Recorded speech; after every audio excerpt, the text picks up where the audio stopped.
Du 17 septembre au 17 novembre 2019, le Mémorial de l'internement et de la déportation de Compiègne a proposé une exposition du travail de Jacques Tardy. Le dessinateur a transposé les carnets tenus par son père dans une série d'albums intitulée « Moi, René Tardy, prisonnier de guerre au Stalag 2B », dont des planches originales étaient exposées. Dans ce contexte, les élèves de la classe de 3e A du collège Jean-Paul II de Compiègne ont travaillé autour de l'interview radiophonique et ont rencontré Jacques Tardy pour lui poser leurs questions. Bonjour Monsieur Tardy, en quelques mots pouvez-vous vous présenter pour les auditeurs qui ne vous connaissent pas ?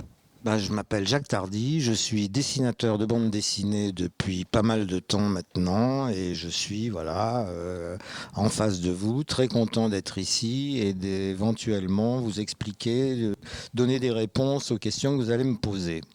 Et je vous présente Dominique, qui est ma femme avec laquelle je travaille assez souvent, on parle. Quand je travaille, je lui dis qu'est-ce que tu en penses, je lui montre ce que je suis en train de faire, est-ce qu'on comprend bien ce que font les personnages, est-ce que c'est clair et net, alors elle me dit oui, non, elle me corrige, c'est presque un travail qu'on fait en collaboration. Avez-vous eu un autre métier avant d'être dessinateur ? Non, pas du tout. J'ai toujours voulu être dessinateur. J'ai fait l'école des Beaux-Arts. Après, j'ai fait les arts décoratifs à Paris. Et là, je me suis trouvé dans un atelier avec des dessinateurs qui travaillaient, qui publiaient déjà dans un journal qui a disparu, qui s'appelait Pilote, dont le directeur, rédacteur en chef était Goscinny. Astérix, etc. Donc, ils m'ont traîné dans ce journal. Moi, je tenais pas tellement à y aller, mais je m'y suis trouvé comme ça, et puis je me suis laissé prendre au jeu, et j'ai eu les premières histoires qui ont été publiées. Donc, je n'ai pas fait d'autre métier que celui de dessinateur. Après, j'ai continué, j'ai fait différentes choses, toujours dans la bande dessinée. À quel âge avez-vous commencé à dessiner ? À l'âge de 3 ans et demi,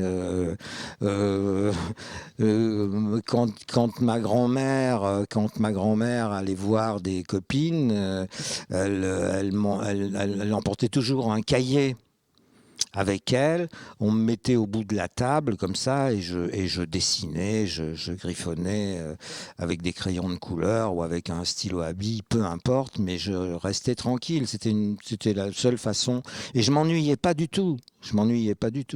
Alors évidemment, comme tous les enfants, j'ai commencé par copier des dessins qui me plaisaient et puis petit à petit en faire qui étaient de mon cru. Jusqu'au jour où, lisant des bandes dessinées, on appelait ça des illustrés à l'époque, c'est-à-dire des petits livres qui n'étaient pas de très bonne qualité d'ailleurs, qui n'étaient pas très très bien dessinés, mais qui malgré tout me séduisaient. Alors j'ai commencé à copier ces dessins-là, et puis après à inventer mes propres histoires, mais qui étaient très fortement influencées par ce que j'avais lu. Mais donc j'ai commencé comme ça. Mais j'avais, je sais pas, 3, 4, 5 ans. Combien de temps avez-vous mis pour concevoir Stalag 2B ? Pour dessiner, j'ai dû mettre, donc il y a trois albums, j'ai dû mettre à peu près, 2 ans par livre. Mais concevoir cette histoire-là, d'abord c'est pas une histoire inventée. La concevoir, ça remonte à bien avant, puisque c'est les souvenirs de mon père, c'est ce dont il me parlait, mais par bribes. Il racontait pas dans l'ordre, etc. Il parlait de ce qu'il avait vécu quand il était prisonnier en Allemagne, etc. Bon. Et puis un jour, comme tout ça a été raconté en désordre, un jour je lui ai dit, écoute, écris-moi ça du début à la fin, qu'on y comprenne quelque chose, comment ça s'est passé, ce qu'il a fait. Sur des cahiers d'écoliers, il m'a rempli 3 ou 4 cahiers d'écoliers où il racontait sa capture, sa captivité qui a quand même duré 5 ans, le retour, et l'ambiance et comment ça se passait et tout. Alors j'ai toujours eu envie de raconter ça. Parce qu'évidemment, il y avait des images à sortir de tout ça. Hein. Mais il a fallu se documenter énormément et puis aller sur place, voir à quoi ça ressemblait. Donc nous sommes allés ensemble en Pologne, puisque ce camp était situé en Pologne, est situé en Pologne aujourd'hui. À l'époque, c'était en Prusse orientale, la Poméranie. Donc nous sommes allés sur place voir à quoi ça ressemblait, ne serait-ce que l'ambiance générale, les paysages, enfin ce qui me paraît indispensable pour que éventuellement le lecteur croie à ce que je raconte et ce que je dessine. Donc l'élaboration de ce récit-là, même si j'ai mis 2 ans, par exemple, à dessiner le premier album, c'est bien plus ancien que ça, parce que c'est des choses dont j'entendais parler presque quotidiennement à la maison, à l'heure du repas, par mon père, qui racontait ses souvenirs de prisonnier. Il faut dire aussi que tout à l'heure, je disais souvent on travaillait ensemble, on se donnait des conseils, etc. C'est que le père de Dominique était aussi prisonnier. Donc, c'est un petit peu les mêmes histoires dont on a entendu parler. Et par exemple, quand j'ai fait lire les cahiers qu'avait écrit mon père, quand je les ai fait lire au père de Dominique, il a dit oui, c'est ça. Et en plus de ça, ils étaient passés par un camp à Trèves, qui était un camp de tri, où les soldats étaient regroupés, les prisonniers étaient regroupés avant d'être expédiés sur tel ou tel camp au cœur de l'Allemagne. Donc voilà, on est les enfants de cette génération. Je voudrais juste ajouter que nos pères avaient 22-23 ans quand ils ont été faits prisonniers. C'est-à-dire, il faut s'imaginer des très jeunes gens, un peu plus âgés que vous, mais pas tant que ça, qui sont tout d'un coup embarqués dans ce cauchemar, dans cet enfer, et alors qu'ils sont tout jeunes, qu'ils ont peut-être, pour certains, ils sont encore avec les parents, etc. Et tout d'un coup, commence la vie d'adulte, la bagarre quotidienne pour trouver à manger, etc. C'est vachement important de savoir ça, qu'ils étaient tout jeunes. Il y en avait même des bien plus jeunes encore, des jeunes résistants qui avaient 17 ans, 18 ans, qui ont été faits prisonniers. Et je trouve que ça, il faut l'imaginer comme ça. Nos pères, c'était pas des vieillards, c'était des tout jeunes. Quelles émotions avez-vous ressenties en écrivant le récit de votre père ? Ce que je viens de raconter là. C'est-à-dire, par exemple, une chose qui m'a été très difficile, c'est que mon père a rempli ses cahiers de ses souvenirs avec plein de détails et des dessins aussi, parce qu'il dessinait lui aussi.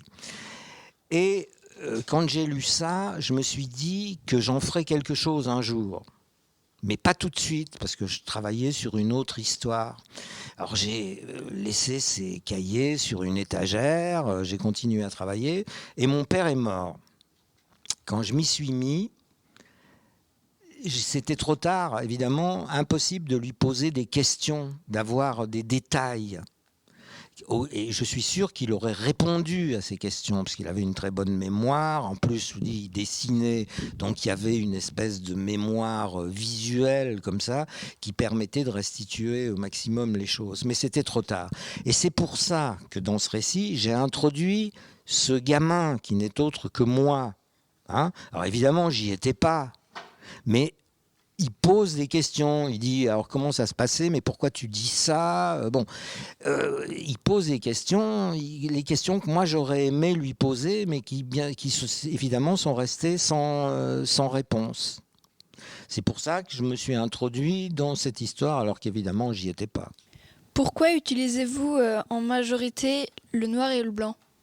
Pour une raison très simple, c'est que la couleur est généralement mal imprimée. Vous êtes content d'un petit bleu et il va sortir très différent. Parce qu'il faut voir que la bande dessinée, c'est pas de l'impression d'art, c'est des gros tirages. Donc ça n'a pas la finesse. Bien que les choses se soient énormément améliorées maintenant au niveau technique, l'impression à une époque était désastreuse. Donc avec le noir-blanc, au moins, il n'y a pas de trahison. Mais là, on n'est pas dans du noir-blanc. Il y a des des couleurs d'accompagnement parce que ça me permet quelquefois de simplifier le dessin, de mettre en avant un premier plan, par exemple. Bon. Mais le noir-blanc, c'est ce que je préfère. Il n'y a pas de trahison. Est-ce important de faire participer votre fille Rachel dans votre travail? Oh, oui, bien sûr, oui, c'est important. Ça lui plaisait. Je crois que c'est elle qui m'avait demandé. Ça l'aidait aussi. Ça lui permettait d'éventuellement d'avoir d'autres boulots dans la bande dessinée parce qu'elle dessinait un petit peu elle aussi, mais elle n'a pas suivi cette voie. Donc c'était pour l'aider. Et puis aussi, bien qu'on ait travaillé ensemble, elle a fait un travail qui était satisfaisant, mais chaque fois que vous travaillez comme ça en équipe, il faut être derrière, il faut superviser un petit peu, parce qu'il y a cette difficulté de l'interprétation du dessin. Quelquefois, le coloriste ne comprend pas bien le dessin. Non, ça s'arrête là. Là, c'est le fond. Donc, il faut arrêter la couleur à tel trait, etc. Donc, il est nécessaire d'être quand même toujours avec le coloriste à côté de lui. Pourquoi avez-vous choisi la marque de stylo Rotring? Parce que au début, je travaillais avec une plume à dessin. Bon, quand vous trempez votre plume dans l'encre de Chine qui est épaisse, très rapidement, sous la plume, il y a une espèce de croûte qui se forme. Et les deux pointes de la plume s'élargissent comme ça. Donc le trait s'épaissit. Vous grattez, vous enlevez cette couche d'encre qui s'est accumulée sous la plume. Et à ce moment-là, de nouveau, vous allez retrouver un trait plus fin. Donc ça, c'est très embêtant de laisser tomber un trait agréable qui s'est épaissi. Vous grattez, vous nettoyez, vous retrouvez le trait d'origine, alors qu'avec le Rotring, qui est une plume tubulaire, cylindrique, vous avez toujours le même trait. Donc et puis vous n'avez pas à gratter pour nettoyer quoi que ce soit, parce que l'encre est très très fluide. Et en plus, c'est comme un stylo, il y a un réservoir, donc vous n'êtes pas obligé de remplir, de tremper dans un encrier, etc. C'est simplement parce que c'est plus pratique. Le pélican revient souvent sur vos planches. Pourquoi le pélican? Alors ce pélican, il est là. Ce pélican, il a été fabriqué et ramené de son camp par mon père. Alors c'est très bizarre parce que ce pélican est en bois. Mon père était une espèce de bricoleur, mais qui préférait travailler le métal. Il aimait tourner des pièces, faire des choses plutôt métalliques. Bon, ce truc-là a été fait dans son camp. Évidemment, ils n'avaient pas de bout de ferraille ou quoi que ce soit pour satisfaire leur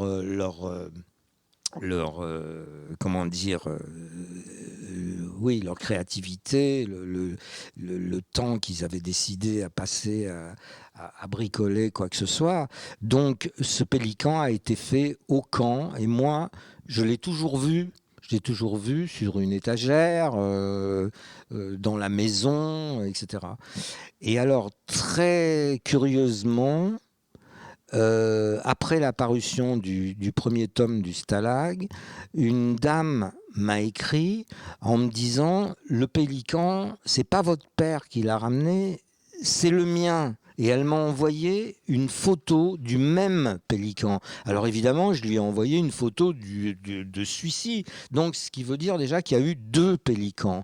Qu'est-ce que ça veut dire? Ça veut dire qu'il y aurait eu une fabrique de pélicans en bois à l'intérieur de ce camp. J'ignore tout de ce truc-là qui a été fait vraisemblablement pour tuer le temps par des prisonniers qui s'ennuyaient terriblement. Et alors, par exemple, vous verrez, les yeux sont faits avec des douilles de Mauser, qui étaient des fusils ou des allemands. J'ignore tout de ce pélican et pourquoi il a été construit, fabriqué à plusieurs exemplaires, enfin tout au moins 2.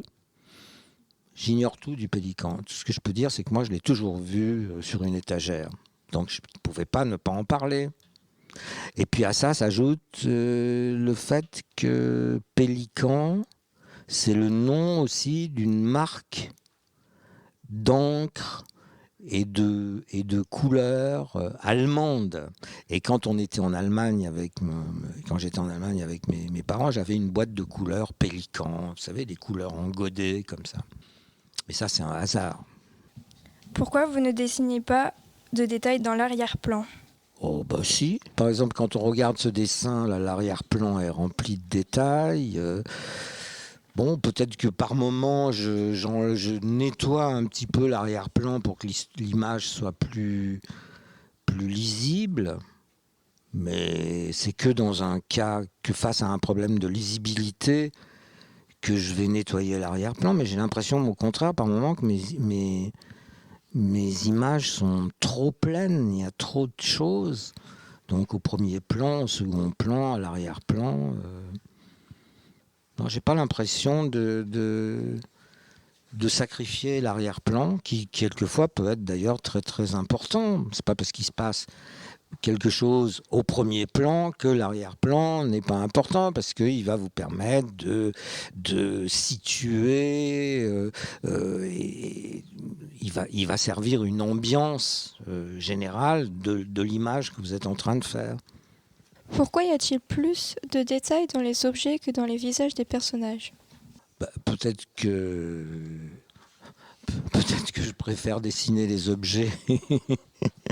Non, c'est pas ça. Les personnages, le réalisme, c'est pas vraiment mon problème. Le réalisme qui consisterait à dessiner, à essayer de dessiner des expressions, me paraît pas nécessaire. À partir du moment où on a compris que le personnage est en colère, qu'il est content, qu'il n'est pas content, etc., c'est suffisant. C'est les personnages apparaissent comme des espèces de signes, comme des espèces de symboles. J'éprouve pas le besoin, par exemple, de faire briller des cheveux, des choses comme ça. Ça me paraît tout à fait inutile. Ce qui me paraît le plus important, c'est la lisibilité et qu'on comprenne ce qui se passe dans chaque image. Qu'on ne pense pas qu'un personnage est en train de lasser ses chaussures alors qu'il est en train de se brosser les dents, par exemple. Vous voyez, je veux pas qu'il y ait de confusion de ce genre-là. Donc, je mets toute mon énergie à essayer de rendre le plus lisible possible cette image sans rentrer dans des détails de hachures, de je ne sais quoi, pour faire joli. Ça me paraît pas, c'est pas le but. Enfin, c'est pas ce que je cherche. Avez-vous modifié certains éléments par pudeur ? Par pudeur, pas du tout.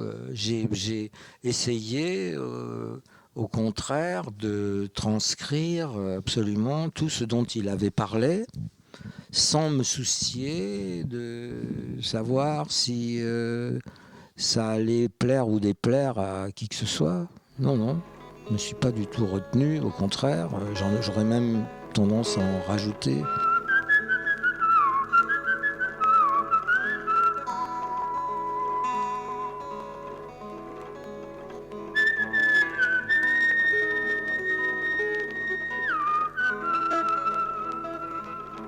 Vous écoutez le dessinateur Jacques Tardy.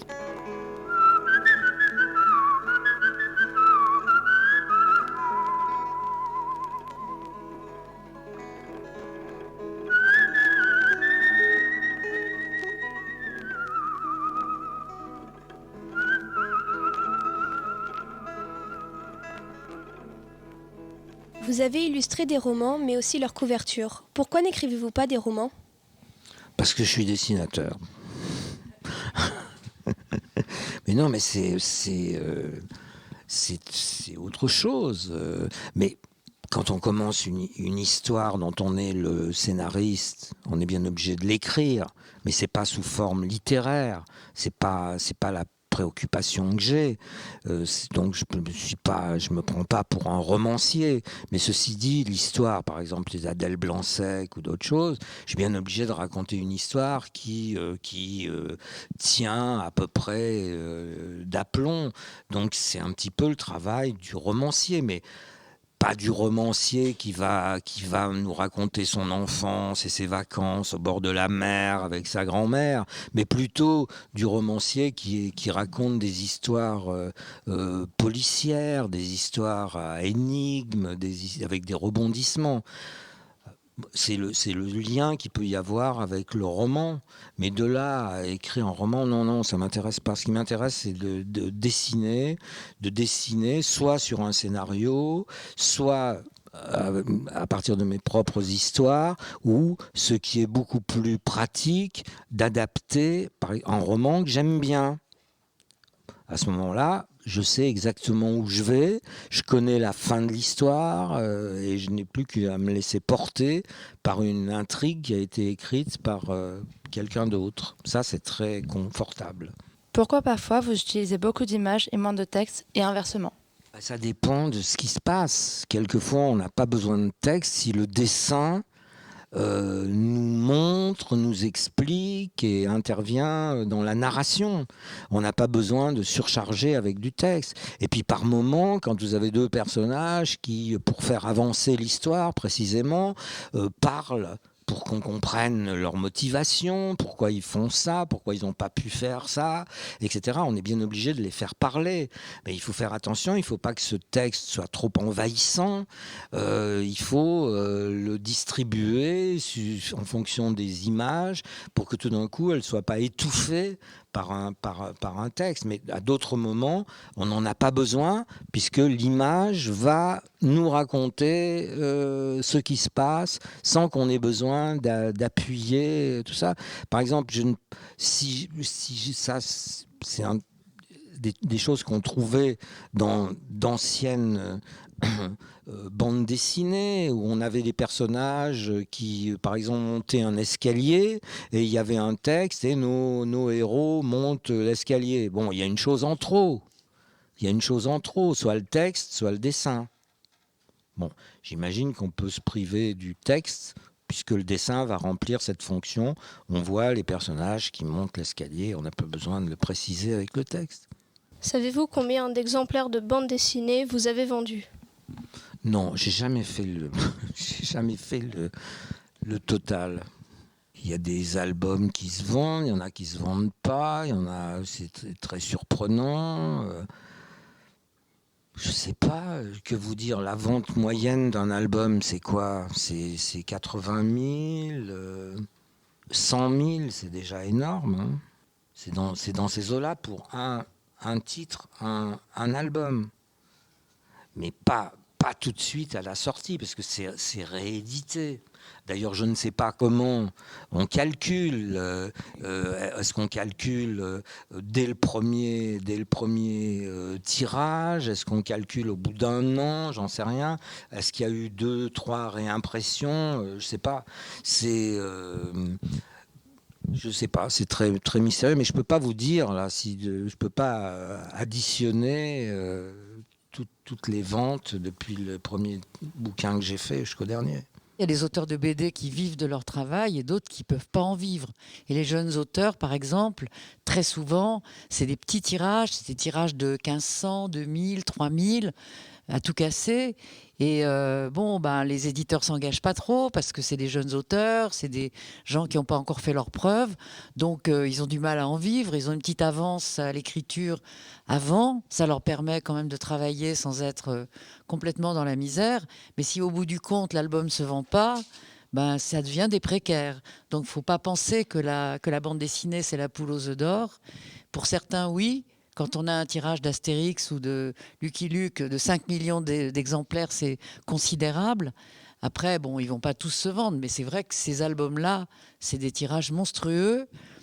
Mais à côté de ça, il y a énormément de jeunes auteurs qui sont, je répète, des précaires et qui d'ailleurs le font savoir parce que personne ne prend de risque sur eux.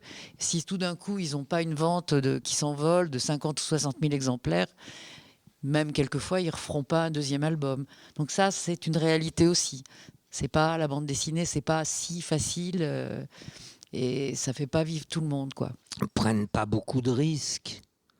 Ils vont éditer un jeune dessinateur comme ça, dessinateur qui va... Enfin, oui. Et puis si ça marche, on va lui demander un autre boulot. Mais ça, c'est ce qui se passe actuellement. Mais moi, quand j'ai débuté, quand j'ai commencé avec d'autres dessinateurs, la situation était différente parce qu'il y avait des journaux qui paraissaient, il y avait des hebdomadaires qui sont devenus mensuels par la suite et qui ont fini par disparaître. Mais ces journaux hebdomadaires, par exemple, ont été des formidables tremplins pour un certain nombre de dessinateurs, parce que toutes les semaines, vous aviez 2 pages des aventures de ceci, cela. Bon, les gens achetaient ça. La semaine suivante, il y avait, de nouveau. Donc ça, c'était un tremplin. Ça a disparu. Maintenant, c'est la sortie directe d'un album en librairie sans être soutenu par une prépublication.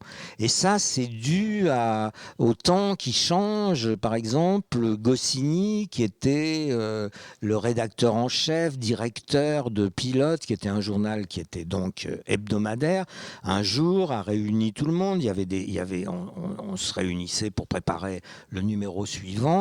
Et il a dit, nous allons laisser tomber, on va devenir mensuel, parce qu'on n'a plus assez de lecteurs. Et l'explication qu'il donnait, il disait, oui, nos lecteurs maintenant sont devant la télévision, ils regardent des feuilletons à la télévision, qui, maintenant on n'emploie plus ce mot, on parle de séries, mais nous étions les héritiers des feuilletonistes du 19e siècle qui racontaient les histoires d'Arsène Lupin, etc., etc.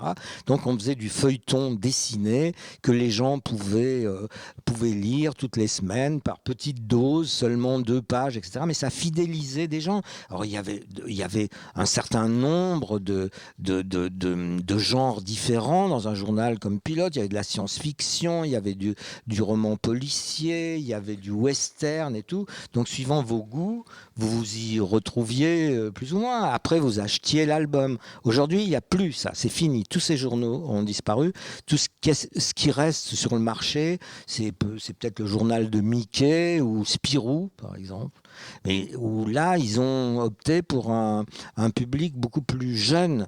Nous, ce qu'on voulait, c'était justement que la bande dessinée devienne adulte. C'est-à-dire qu'elle aborde des sujets autres que de l'aventure pure ou des cow-boys, etc. On voulait aborder des sujets politiques, contemporains, etc. Alors on avait du mal parce que Goscinny comprenait pas bien ça. Lui, c'était Astérix. C'était son truc à lui. Voilà, il a eu raison. On sait très bien le phénomène que c'est et tout. Mais moi, j'étais pas du tout Astérix. Donc voilà comment ça s'est passé. Avez-vous une BD qui a été refusée par une maison d'édition ? Non, je crois pas. Oui, il y a des dessins qui ont été refusés quelquefois, mais c'était plus pour des magazines. Ça correspondait pas à ce qu'ils voulaient. C'était plutôt des illustrations. Très vite. Il faut voir qu'au départ, on signe un contrat avec un éditeur, avec une maison d'édition. Pour pas être prisonnier, il est nécessaire de faire comprendre à l'éditeur qu'il y a peut-être des choses qu'il ne pourra pas éditer donc que j'irai les faire ailleurs. C'est nécessaire de changer d'éditeur, de mettre en concurrence quelquefois 2 éditeurs. Bon, moi j'ai surtout travaillé pour les éditions Casterman. J'ai 99% de mon travail chez le même éditeur. Eh ben c'est une erreur. Il faut pas faire ça. Il faut mettre en concurrence les éditeurs parce qu'ils prennent l'habitude de travailler avec vous et ils vous regardent plus. Donc ce qu'il faut, c'est aller un petit peu ailleurs et puis faire comprendre à l'éditeur de base avec lequel vous travaillez depuis longtemps qu'il y a des choses qu'il ne pourrait pas éditer. Donc ils vous foutent la paix parce que vous allez les faire ailleurs. Donc ça, c'est une espèce de nécessité pour garder un maximum de liberté. Quel est votre personnage préféré dans Stalag 2 ? Oh bah c'est mon père, mais c'est pas un personnage fictif. C'est pas un personnage fictif. J'ai essayé en le dessinant. J'ai essayé de rendre son espèce de rictus permanent comme ça avec sa pipe là, parce que il faut voir une chose, c'est que il avait mauvais caractère, il était toujours en colère. Mais ça, c'était un point commun presque de tous ces prisonniers qui sont rentrés, qui n'étaient pas contents du tout, qu'on rendait responsables de la défaite. On leur disait, vous vous êtes mal battus, vous n'avez pas su vous battre, etc. C'est de votre faute si on a perdu la guerre.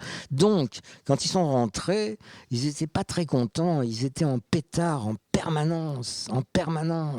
Et puis, tout d'un coup, ils prenaient connaissance de ce qui s'était passé en leur absence, la collaboration, etc. Pendant qu'ils étaient enfermés dans leur camp, il se passait des choses. Bon, dont évidemment ils n'avaient pas été informés, peut-être certains, mais la grande majorité non.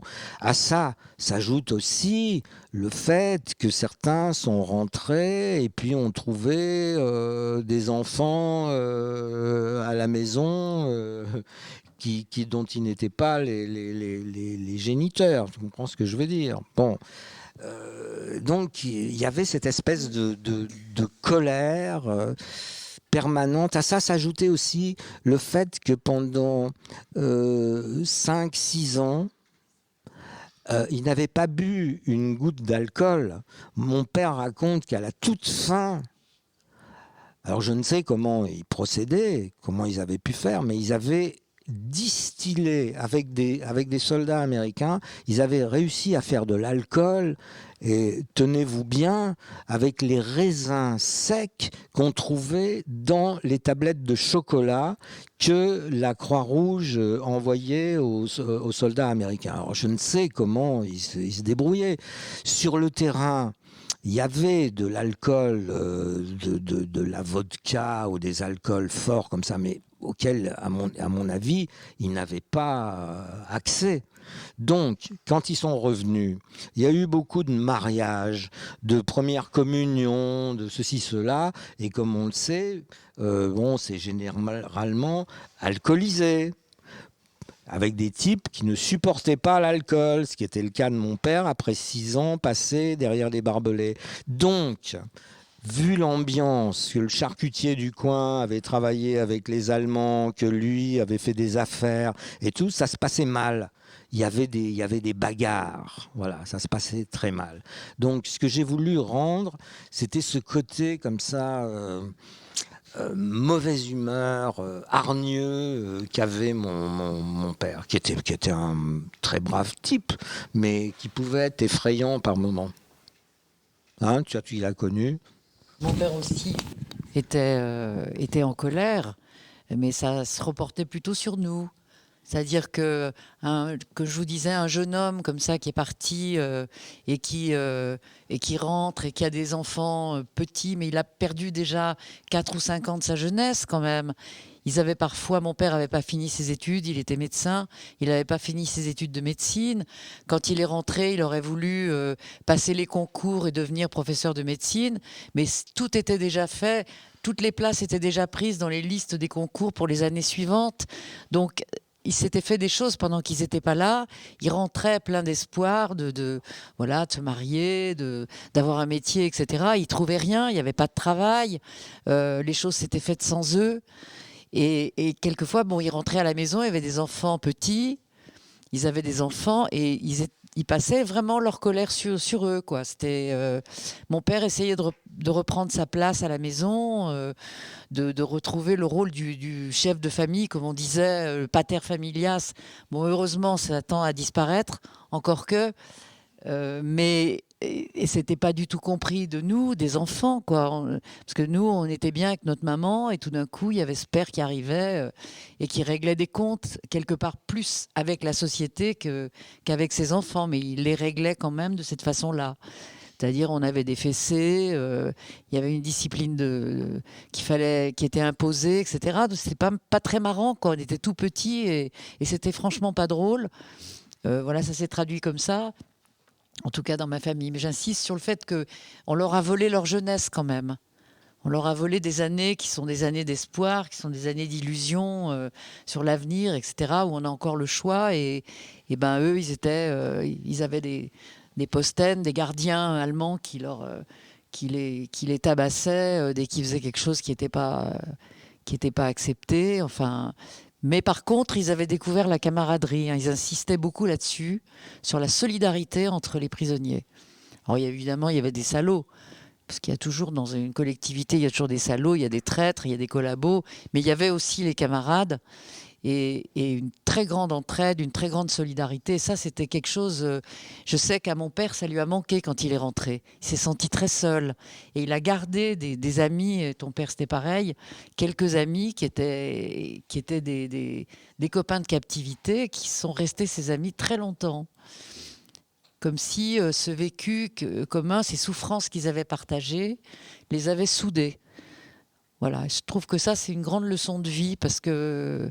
On ne connaît pas beaucoup la solidarité aujourd'hui. On vit chacun un peu dans sa petite case, avec son petit bien-être. Et il ne faut pas l'oublier. Il ne faut pas oublier les autres. C'est une des choses les plus essentielles dans la vie, c'est les autres. Et savoir les regarder.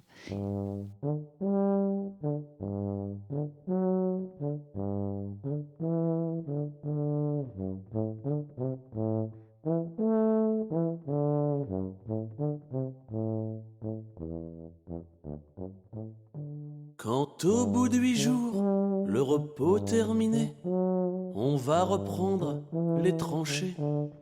Notre place est si utile que sans nous, on prend la pile. Mais c'est bien fini, on en a assez, personne ne veut plus marcher. Et le cœur bien gros, comme dans un sanglot, on dit adieu au civelot. Mais sans tambour et sans trompette, on s'en va là-bas en baissant la tête. Adieu la vie, adieu l'amour, adieu toutes les femmes. C'est bien fini, c'est pour toujours de cette guerre infâme. C'est à Craonne, sur le plateau, qu'on doit laisser sa peau. Car nous sommes tous des condamnés, nous sommes les sacrifiés. 8 jours de tranchées, 8 jours de souffrance. Pourtant, on a l'espérance que ce soir viendra la relève que nous attendons sans trêve. Soudain dans la nuit et dans le silence, on voit quelqu'un qui s'avance. C'est un officier de chasseurs à pied qui vient pour nous remplacer. Doucement dans l'ombre, sous la pluie qui tombe, nos pauvres remplaçants vont chercher leur tombe. Adieu la vie, adieu l'amour, adieu toutes les femmes. C'est bien fini, c'est pour toujours de cette guerre infâme. C'est à Craonne, sur le plateau, qu'on doit laisser sa peau. Car nous sommes tous des condamnés, nous sommes les sacrifiés. C'est malheureux de voir sur les grands boulevards tous ces gros qui font la foire. Si pour eux la vie est rose, pour nous c'est pas la même chose. Au lieu de se cacher, tous ces embusqués devraient bien monter aux tranchées pour défendre leurs biens, car nous, on n'a rien, nous autres, les pauvres purotins. Et les camarades sont étendus là pour défendre les biens de ces messieurs-là. Ceux qui ont le pognon, ceux-là reviendront, car c'est pour eux qu'on crève. Mais c'est fini. Vous écoutez Jacques Tardy dans un entretien avec des élèves du collège Jean-Paul II de Compiègne. Ce sera votre tour, messieurs les gros, de monter sur le plateau. Si vous voulez encore la guerre, payez-la de votre peau.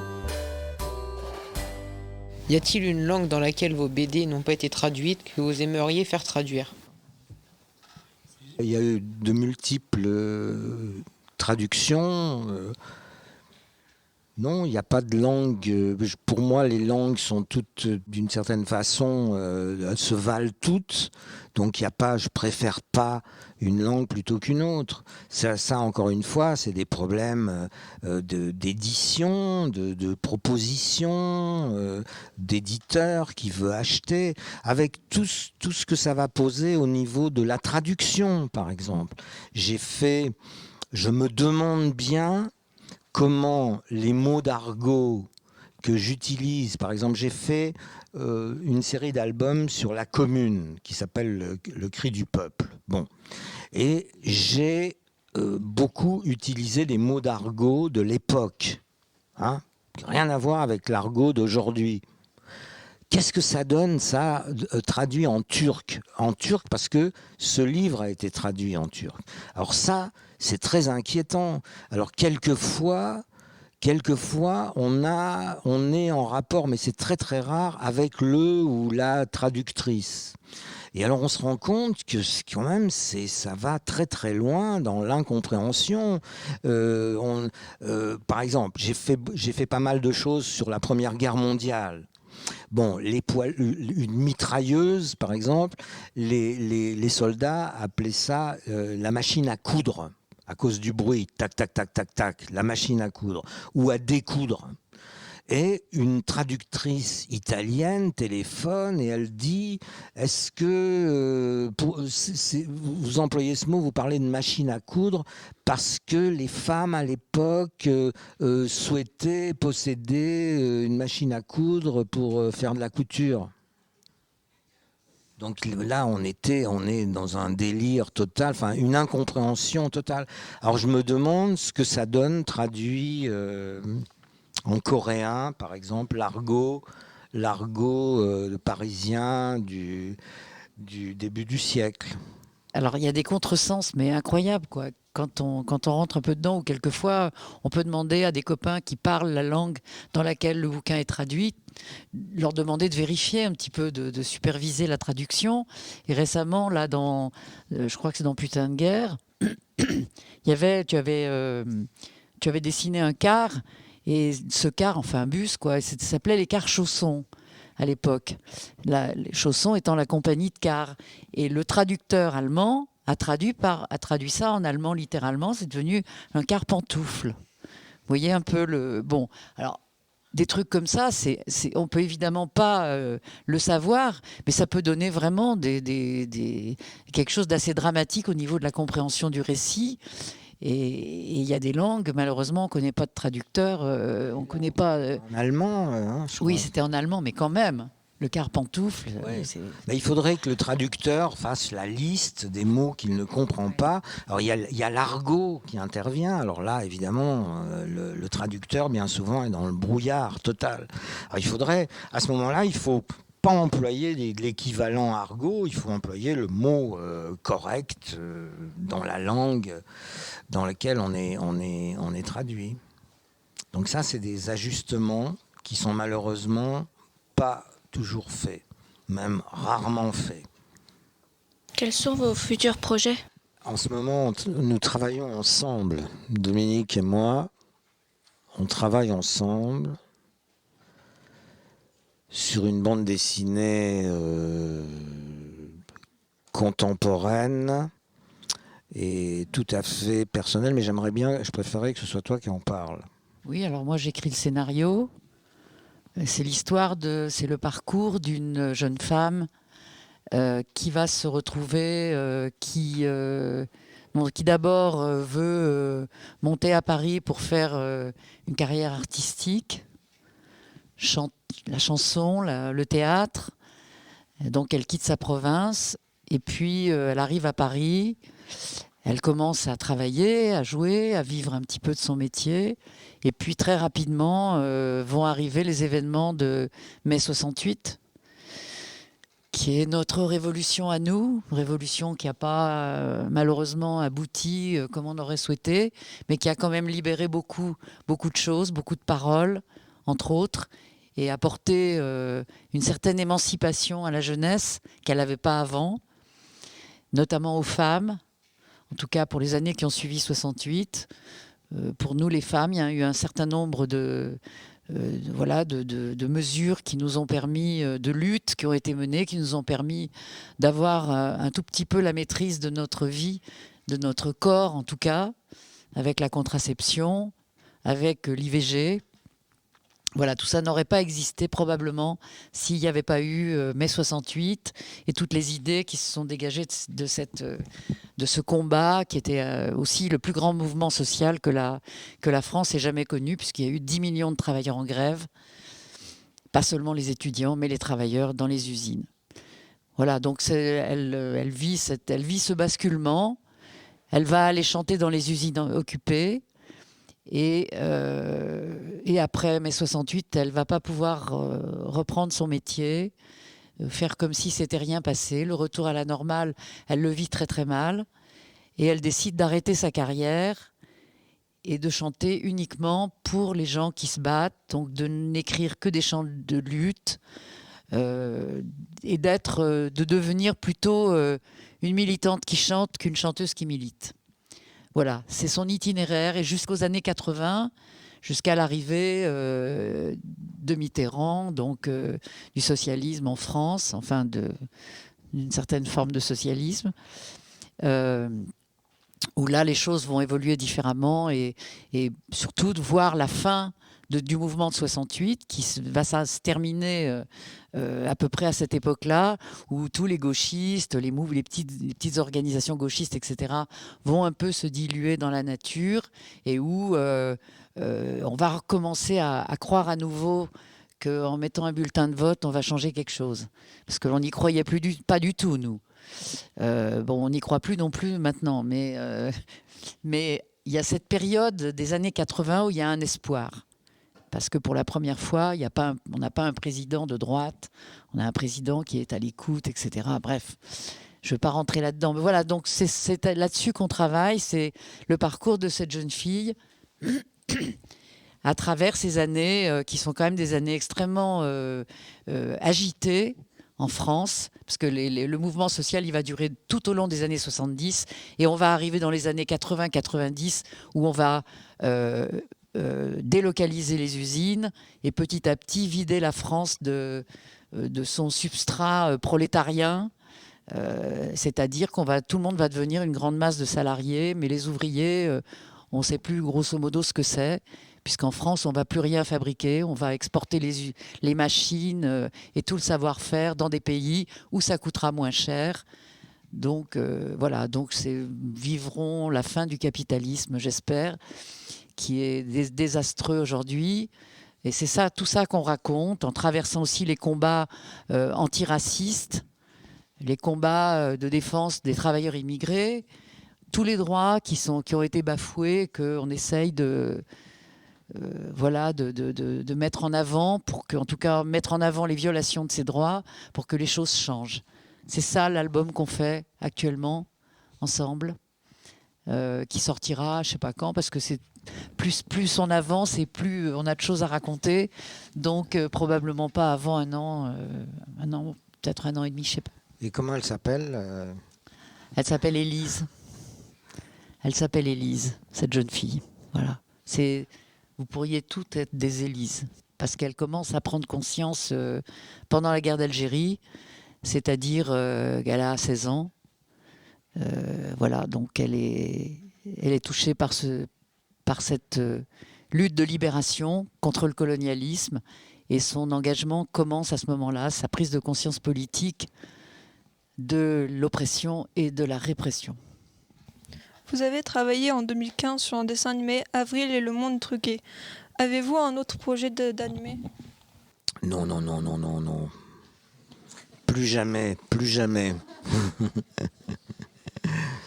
Non, c'est très compliqué, vous maîtrisez rien du tout, vous faites un storyboard. Vous voyez ce que c'est un storyboard? C'est l'histoire, la totalité de l'histoire racontée avec des croquis, des dessins très rapides, mais pour expliquer les cadrages, ce qui va se passer, etc. Qui après, ces dessins vont être repris par des techniciens, par des dessinateurs qui sont pas toujours très talentueux, parce qu'on a l'impression que la première chose qu'ils ont en tête, c'est de saboter votre dessin, de le foutre en l'air, etc. Donc c'est très décevant. C'est un travail d'équipe.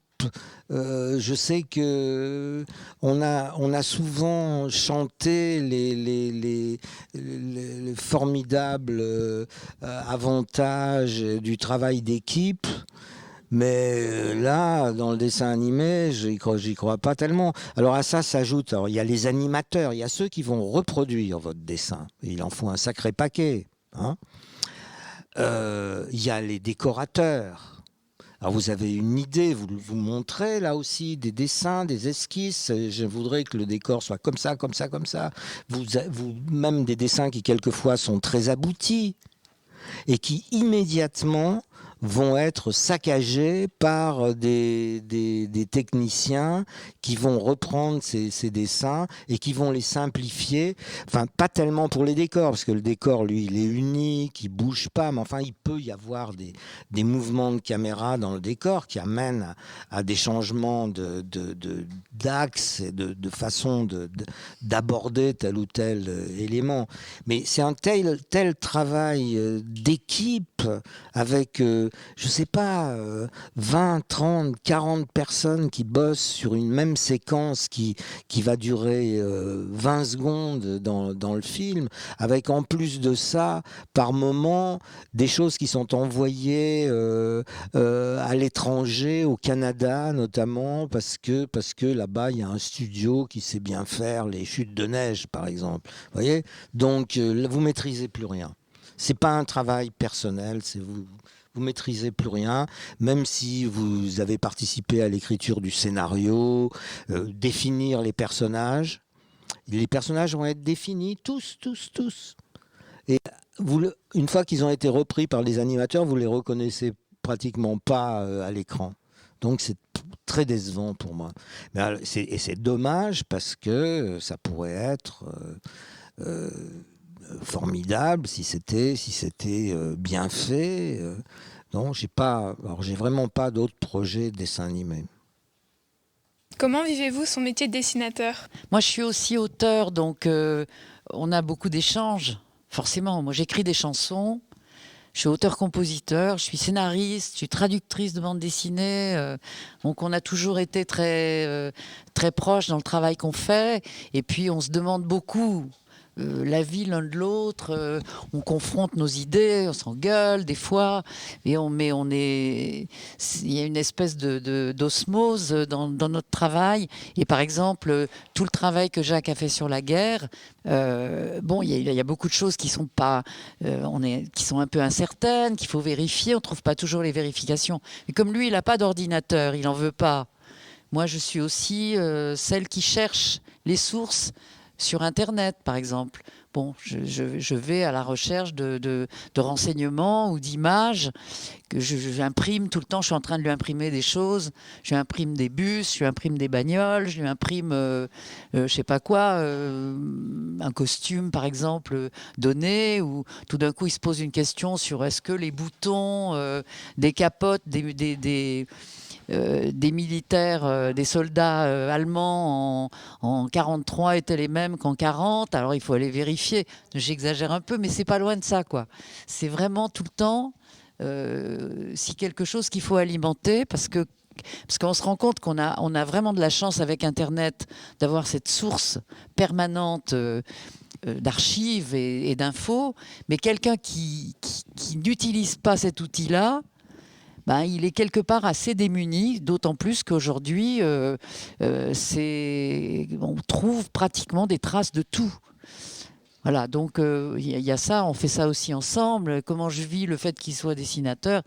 Par exemple, sur l'histoire qu'on fait en ce moment, moi je suis évidemment fascinée parce que c'est ce que j'écris qu'il est en train de mettre en image.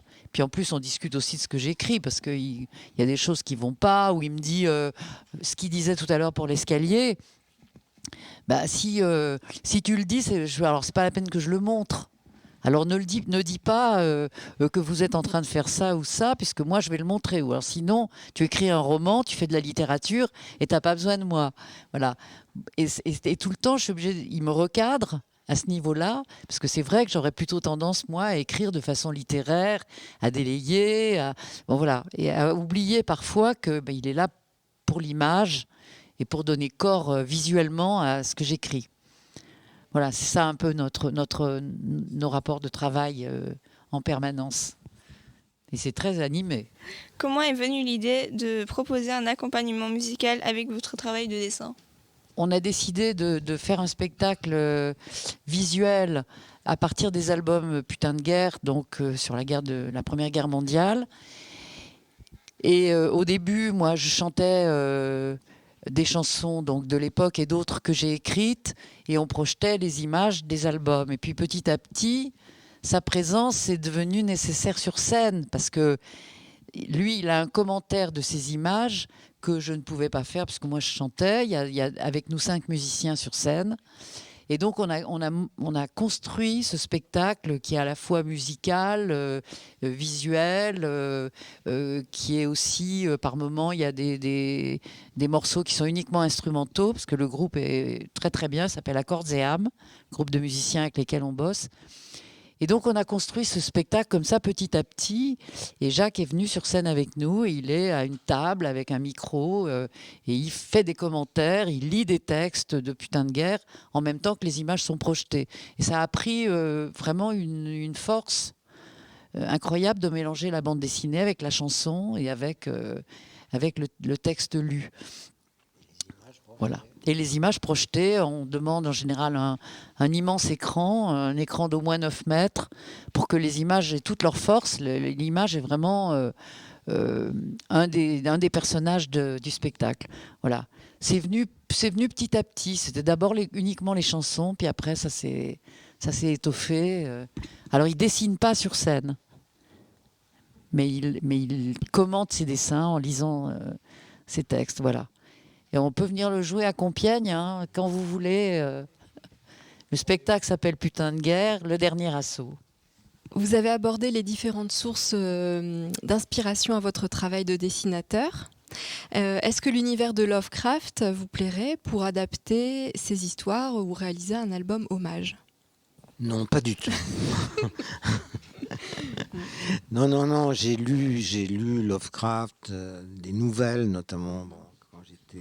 Gamin, ça a été adapté. Il y a eu des bandes dessinées, ouais. Non, mais c'est pas mon univers, le fantastique comme ça, délirant. Non, c'est pas du tout mon univers. J'ai besoin de m'accrocher à la forme de la bouteille là, vous voyez. Oui, j'ai besoin d'être dans le parce que j'ai besoin d'y croire moi. Dans l'espoir que les gens y croiront par la suite. Alors là, on est dans un délire. Par exemple, un dessinateur, je pense qu'un dessinateur comme Druillet, des gens comme ça, seraient à même d'aborder Lovecraft, mais c'est pas mon univers. Mais ce que je voulais dire aussi, c'est que dans le travail de dessinateur, une chose qui est extrêmement importante, c'est le matin, le premier regard sur ce que vous avez laissé la veille sur votre table. Tout de suite, vous saute aux yeux les erreurs que vous avez commises. Et vous n'avez plus qu'une seule chose, c'est à corriger. Mais ce que je voulais dire tout à l'heure, on a parlé de ce qu'on est en train de faire là, ce projet. Je pense que la bande dessinée,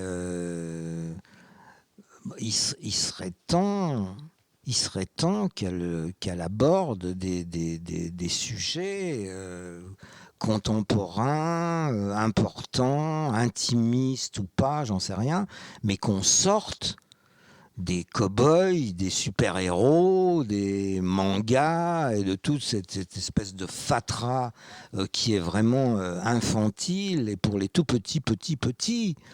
Parler quand même de ce qui nous entoure et c'est un moyen qui est économique, ça coûte rien, c'est une feuille de papier, un crayon, ça coûte rien. Vous voulez faire du cinéma, c'est épouvantablement cher et c'est compliqué, des comédiens, etc., des problèmes de prise de son, de prise de vue, de tout ce que vous voulez. Alors que là, avec une feuille de papier, vous pouvez raconter, et un crayon, raconter pratiquement tout ce que vous voulez.